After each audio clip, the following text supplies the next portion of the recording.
पत्नीच्या खून प्रकरणी पती मयूर गायकवाडला जन्मठेप। सविस्तर वृत्त असं, दिनांक 26 फेब्रुवारी रोजी बारामती येथील जिल्हा न्यायाधीश श्रीमती पाटील यांनी आरोपी मयूर गायकवाडला पत्नी प्रमिला गायकवाड हिचा खून करून पुरावा नष्ट केल्याप्रकरणी जन्मठेपेची शिक्षा सुनावली आहे। त्याचबरोबर 10,000 रुपये दंड आणि दंड न भरल्यास 2 महिने साधी कैद अशा प्रकारे शिक्षेची सुनावणी करण्यात आली।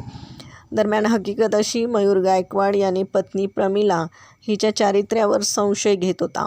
दिनांक 18 जानेवारी 2014 रोजी माहेरून पैसे आणण्याकरिता त्याचप्रमाणे शिवीगाळ करून तिचा गळा दाबून खून केला। या संदर्भात यवत पोलीस ठाण्यात गुन्हा रजिस्टर नंबर 32 नुसार गुन्हा दाखल होता।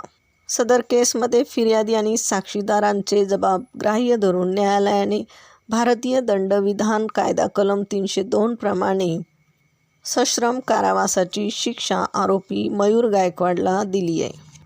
सदर प्रकरणी दौंडचे उपविभागीय पोलीस अधिकारी बापूराव दडस तसेच यवत पोलीस स्टेशनचे पोलीस निरीक्षक नारायण देशमुख यांच्या मार्गदर्शनाखाली कारवाई करण्यात आली आहे।